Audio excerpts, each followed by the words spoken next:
I think in all fairness, I should explain to you exactly what it is that I do. 3 years ago today, a grim discovery in an Indiana cornfield marked the end of an era for organized crime in Las Vegas. Tony Spilotro, the longtime rackets boss of Las Vegas, was found murdered alongside with his brother Michael. The slayings weren't solved for another 21 years. The I-Team's George Knapp covered Spilotro during the zenith of mob influence, and he joins us now with a look back. It seems like people who were here remember where they were that day. Yeah, Dave, it's a big deal. That was a big story. Tough Tony Spilotro was one of the most feared mobsters to ever land in Las Vegas. Law enforcement suspected him in as many as 26 murders. The story of Spilotro and his crew was fictionalized in the movie Casino. The true version of his 1986 murder wasn't revealed until a sensational trial more than 2 decades later.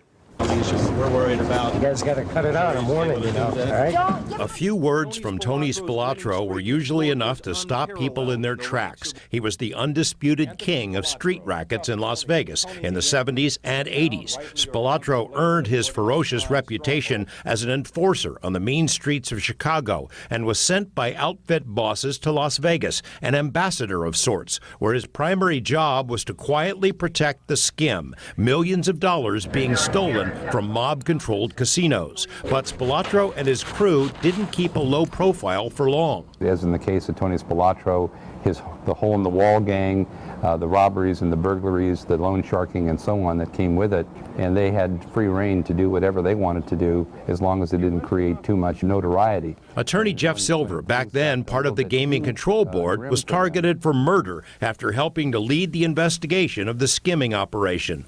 When Spilotro's burglary crew, the notorious hole-in-the-wall gang, was busted during a heist, the writing was on the wall. Prosecutors convinced one member, Frank Collada, to become a government witness, admitting to murders and other crimes.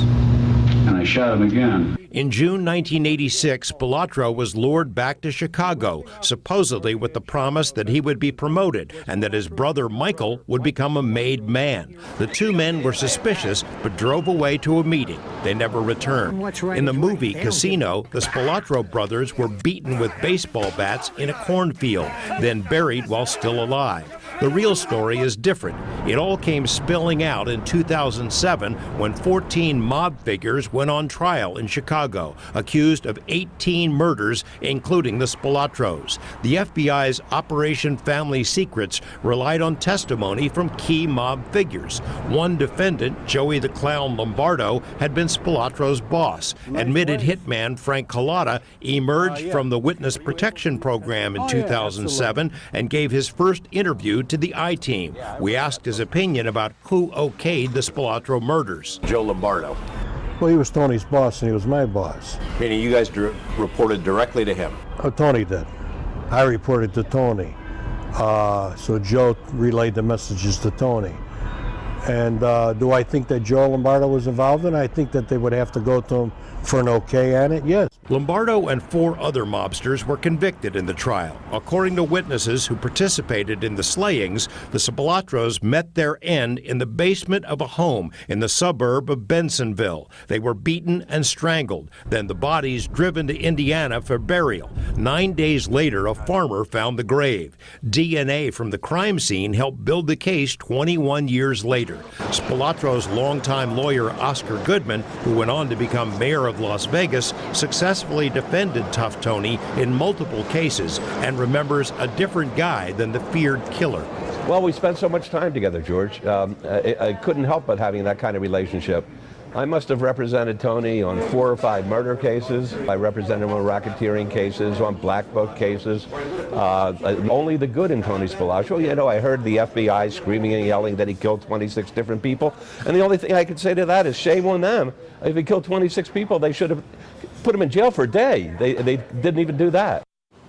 The murder of the Spilotros was a huge story back in 1986, in part because it was the last time the mafia had that large of a presence on the streets of Las Vegas. In the years that followed, other mobsters tried to fill those shoes, but no one came close. And the convictions in the Family Secrets case pretty much gutted what was left of the Chicago hierarchy, of course. Hole-in-the-wall gang. Yeah. I still wince when I see some of those images. Quite an era. Pretty brutal. Yeah, thanks, George. Thanks, George. Earlier this morning, detectives and federal agents invaded a junkyard in DuPage County, just west of Chicago. They thought they might find the bodies of the two Spilatros. A tipster had told the feds that a gray Oldsmobile allegedly used in the abduction of the brothers could be found there. In keeping with the legendary MO of the Chicago mob, officials fully expected that they might find corpses inside the trunk of the automobile.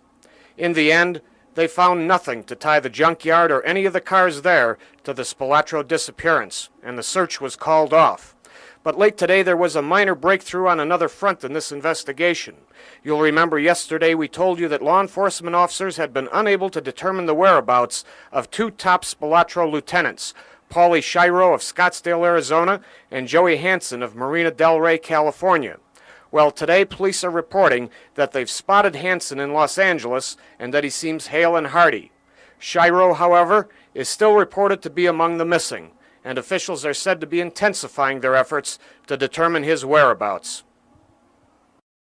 Essentially, the bodies of both Anthony and Michael Spilotro showed very similar injuries. The injuries were primarily blunt force injuries. They were about the head, the neck, and the chest, and to some extent the extremities. There was injury to the neck, but no evidence that there was actually a strangulation. Do you think the bodies were in the grave for what period of time? The bodies had been in the grave for several days, at least a week, and possibly longer. We're worried about. You guys got to cut it out. I'm warning you now. All right? Tony Spilotro's winning streak in court was unparalleled in the ranks of organized crime. But lately, even Spilotro had to wonder about his future. Along with a 17-count trial which had ended in a mistrial, there was a separate murder trial slated. And a case implicating Spilotro in skimming from Las Vegas casinos was also waiting in the wings. All of the other defendants in the skimming case were convicted. As a young man, Tony Spilotro came to the attention of authorities when he was repeatedly spotted in the company of Chuck Nicoletti and Milwaukee Phil Aldericio, two of the most feared hitmen of their day. Some say Spilotro learned the ropes of the mob from the pair, but there was never any proof of that, only suspicion. Spilotro would eventually be linked to as many as 25 mob-related killings. Witnesses died. Spilotro never did suffer a conviction for a violent crime. By the time Spilotro made his move to Las Vegas, it would make the evening news in Chicago. A man by the name of Tony Spilotro has attracted the attention of law enforcement officials, some of whom think Spilotro is the most cunning and dangerous member of the crime syndicate. In 1963, Spilotro was accused of the murder of a loan shark. Spilotro was acquitted when his co-defendant was shotgunned to death. In 1979, Spilotro suffered 2 convictions for filing a false loan application. The sentence, a $1 fine. In 1974, Spilotro was arrested here in Las Vegas for murder.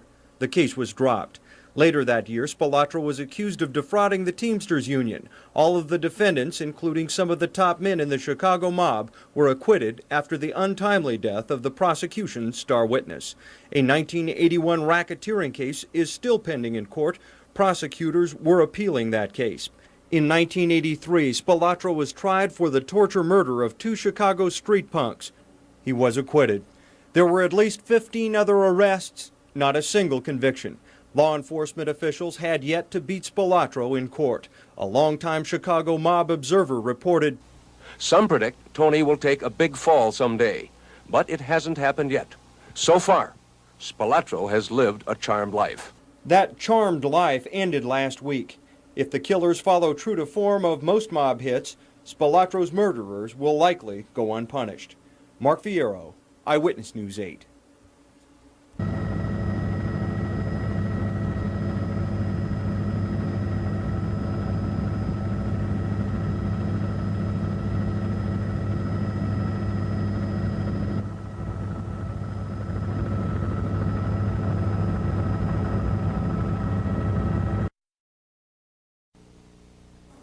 Anthony Spilotro, Tough Tony, Tony the Ant. In a town rightly or wrongly labeled as an organized crime stronghold, it was Spilotro who personified the public perception of mob influence and underworld style.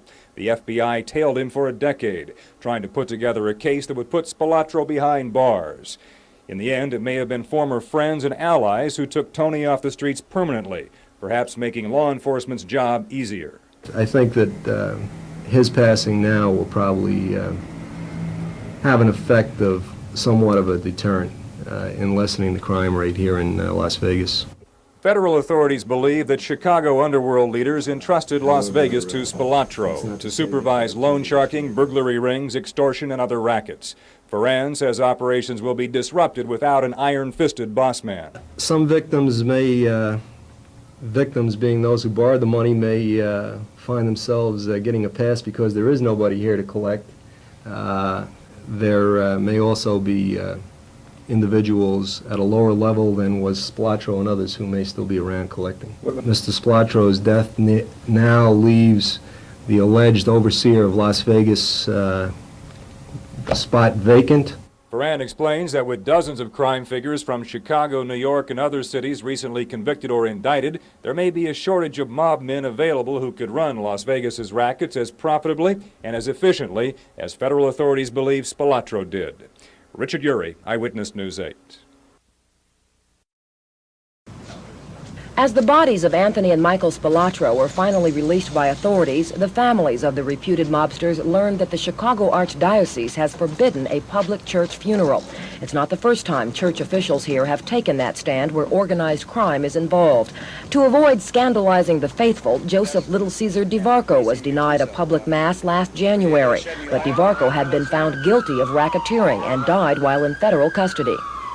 A spokeswoman for the Archdiocese says even though the Spilotro brothers were never found guilty by any jury, their reputation for involvement with organized crime is well known. It seems to me that the church is going by whatever is read in the newspaper, and the stuff that's been in the newspaper has just been vicious. It's been lies. Vic Sampanetti has been friends with the Spilotros since childhood. He says the family is very disappointed. I'm very bitter. I can't understand it. The church teaches our children love and forgiveness, and yet I don't see the church practicing love and forgiveness. Most observers think the decision is based more on Anthony Spilotro's reputation as the mob's man in Las Vegas. The parish where Michael Spilotro was a member has been flooded with phone calls. Even the pastor disagrees with the attempt to avoid scandal. All I can do is to actually empathize with the family, and I offer to say a memorial mass at a subsequent date if they would like me to do so. The Archdiocese states that this is not a judgment about eternal salvation, nor about moral guilt or innocence, that it is seeking to respect both the needs of the family and the needs of the entire church community. Funeral services without the public mass are scheduled for Friday.